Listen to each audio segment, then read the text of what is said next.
Yeah. Whenever. Okay, who's ever going to start? Hang on a second. I got And I'm something going right to. up here. Actually, I'll probably be able to pay attention more because What happened to my light? what light? It just seems like I got dark all of a sudden. Looks Look the at same. I Brian know giving why. us all this stick. Looks this. Oh, you got it back. Whatever you did. Yeah, I had to open up my WordPad in front of me. All right, I'm going to hit record. On for Audacity. All right, just tell me when.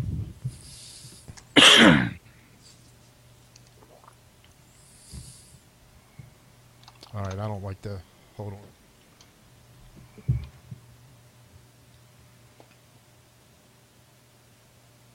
Is you doing unbootables tonight? Yeah. Yeah.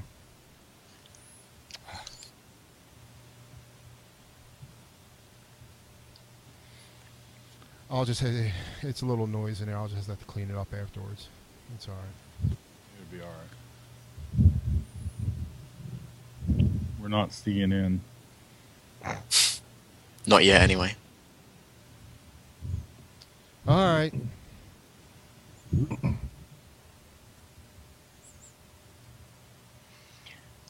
Brian's saying, can you pull Terry and Mitch and Fred back? No. Would it hurt you if I zoom out a touch? If you have those options, because it'll there you go. That's good. That's good, Terry. I don't think you can do that. I think you can do it with the with your camera, right? Yeah, it's zoomed all the way out though. All right, or you can just sit. It's fine. It's good. It's good. All right. Start whenever you're ready. All right. Hello all, welcome to the Geeksters episode number 2 for December 16th, 2011, is it? I think it is. My name is Fred Gaines, coming to you from West Virginia. Right across the river from my esteemed colleague, Terry Matthey. Hello, Terry. Hello, Fred. How are you tonight? I'm doing great. What's been going on? Terry's our resident handyman. He fixes everything from, what do he fix? Chainsaws and cars and computers. Anything is broken when I get a phone call. Oh, okay. If it's broken and it pays, you fix it. Yes. Right. I'll try to fix it anyway. Also with us is the producer, as we like to call him, Mitch Heyman from York, Pennsylvania. How you doing, Mitch? York, Pennsylvania. Hanover, I thought it was Pennsylvania. Hanover. I'm sorry. It's York County, so you're kind of. York's where you go to eat all the time, isn't it? Well, no, we sometimes. Oh, okay. All right, and let's see down the bottom right down there. It's the man behind the AkronComputerGuy.com, Kevin Adair. How are you, Kevin? A good Freddie. I'm from Akron, Ohio, and I make guitar strings and also repair computers. Right. In that order?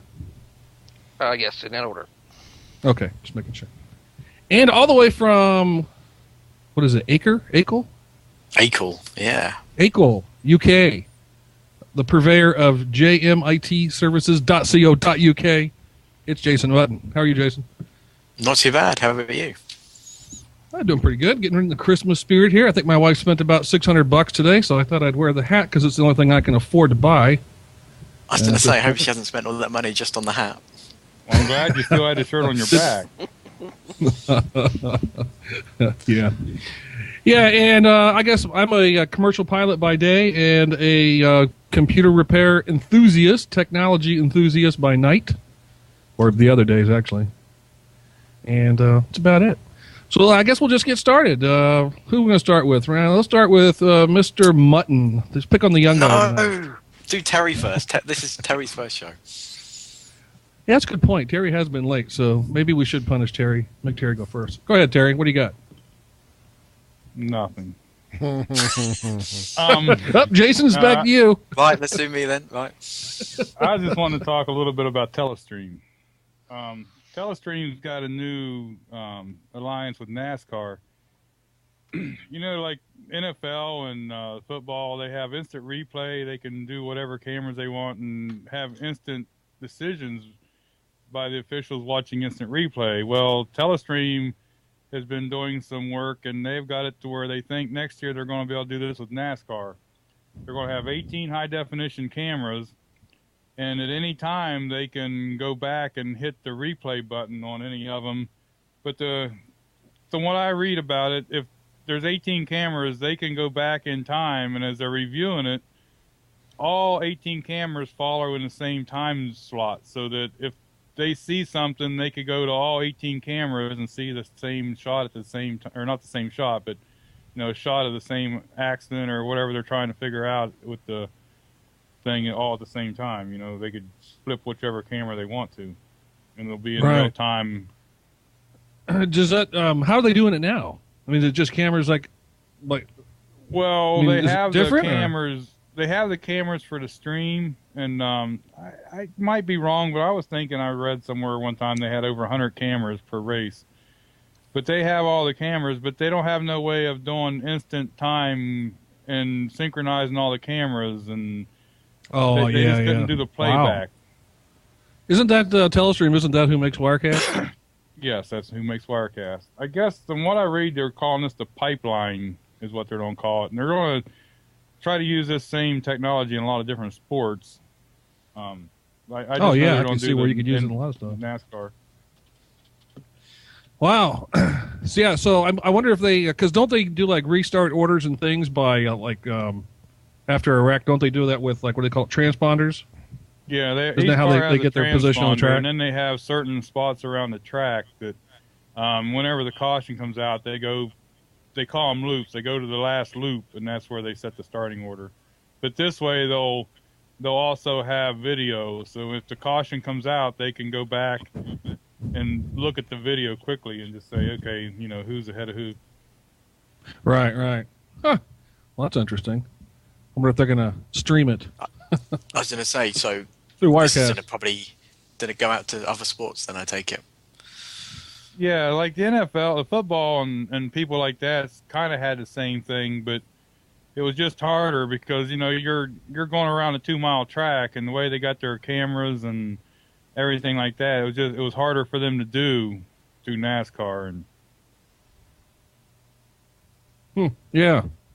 So that's interesting. Stupid question then. So basically, every single track is going to have this system then, is it, or is it just at one track, or? Well, they're all the same There's the same group of camera and media people follow around to the different tracks. Right. Okay. But they also, I'm not 100% sure on exactly how that works, but I know they have different broadcasting throughout the year. Different channels take it on, but I believe it's basically the same group of people who set up all the cameras and everything at the NASCAR tracks. I may be wrong on that, but I'm pretty sure that's the way it goes. I think you're probably correct about that, because I know I've flown around some like football personalities and whatnot, and that's kind of how they do it. Same thing. It's kind of followed around. Yeah. Yeah, like or whatever goal network line it might be, technology or whatever you call it.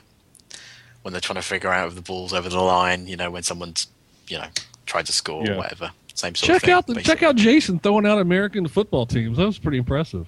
Well, no, not American. We have it over here as well, but we call it football, proper football. Oh, Jiminy Christmas! That's a sport. Never mind. Proper football. Anything else on that, Terry? No. But it's interesting. Now we will go down to Mr. Mutton, who I'm sure has all kinds of enlightened information for us. Where to start? I've got a few more links. First one that I want to talk about is this. I'll put it into the chat. But basically, I was just going around on Facebook, as you do, looking at a few friends' profiles, and I saw this timeline thing, and I was like, oh, this looks good. So this is basically a new layout for everyone's profile page on Facebook.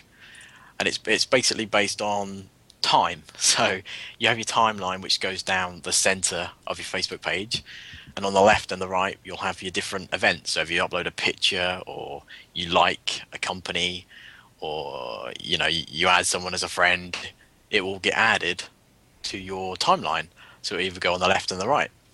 And I just thought it's quite interesting and quite a different layout to a social media site. I mean, it's quite different to anything that I've seen before. And apparently this is going to be introduced on the 23rd, I think, of this month. But you can, if you want, you can obviously go onto the Facebook site and apply for it earlier. I don't know if you guys have That is Looked at the unique. link. So basically, if I put something on there today, it's going to show at the top of the timeline, and then as It'll time go goes to on, the it's top. going to go to the bottom. Yeah, basically, and it gives you the option so you can just say you look at a friend's profile page, you can then click on a date or a month, and it will show you all the events which happened to them in that month, and it will show it in time order. It's just a lot different to looking at obviously just a straight, row of text, basically. But I just thought that was just quite inventive of them, to be honest. Yeah, that is. Yeah. It is different for Facebook because they're, they've always been kind of the closed down interface. But No one thing changes. I will warn you: if you go onto Facebook now and you change your profile to the timeline, I don't think there's any way that you can change it back to the conventional one. So just be careful on that. So you're there, Like I you're said. there once you change it. Yeah, like Keep I me said, up for I a think we are all going to get the update sooner or later, though. To be honest. Yeah. All right. Very good. And I did play the video. But if you, I don't know. Well, people can click on the show notes for that anyway. Yeah. And see the actual profile page. Do you want me to keep going, or? Yeah, go ahead. Yeah, right, okay. Okay. Post another link into the chat. Overwolf. Okay, this is a new plugin for TeamSpeak 3. And basically, it works in the same way where Steam does. So just say you're playing a game or you're playing like a full screen application and someone messages you on Steam, you can obviously press a certain keyboard combination and you can see the Steam chat over the game or the application. So this is basically doing the same thing as that. So you can see who's on TeamSpeak and everything like that, and you can also, I think you can record with this. I think it also detects what game you're playing at the time when you launch the game and you're on TeamSpeak, and it will go to all your social media sites like Facebook, Twitter, Messenger. So it's just like an easy program, so you don't have to tab out all the time to see who's talking to you on TeamSpeak or who's messaged you. It's more of a gaming sort of plugin, I would say, But Wow. it's quite handy. But the only bad thing about it is they haven't done a 64-bit version for it at the moment. It's only 32-bit. That's the only bad thing that I can pick up of it.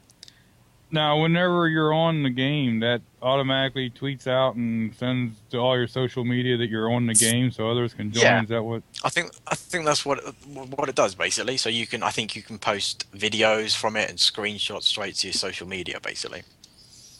So I don't know if you're playing Battlefield 3 or something like that, and you've got like a good kill streak or something, and you're recording it, then you can just post it straight out, basically. So What's that called Yeah. again, Jason? You are getting all It's- kind of geekster up in here tonight, there, Jason.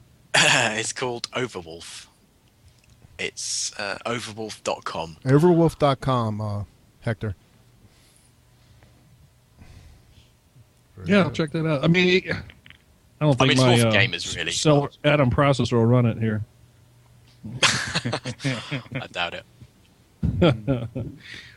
All right. Anything else, Jason? We move on to Kevin, or you going to keep going? Keep going. Come back to me. All right, Mr. Adair. Yes, What sir. have you and your lovely bride, who's I haven't seen muttering around the background yet tonight? She is away for tonight, so Oh, Bachelor okay. tonight. I can't believe you let her out for the night. yeah, I let her escape once in a while. Okay, so I'm looking through the news during the week, and the first thing that caught my eye is because I've been waiting for this to come to my area, but apparently it won't be anymore. Verizon is abandoning its Fios TV and internet service. I saw And I'm that. pulling up the article here. Okay, they're scaling back their interest in the Fios operation, mainly because they want to go to their wireless ventures and just stick with that instead. I found this interesting because I remember hearing about a book. I haven't had a chance to read it yet, but it's called Dark Fiber by a writer called Gert Lovink. And he pointed out in his book, from what I heard about it, about how all this dark fiber is sitting underneath the city.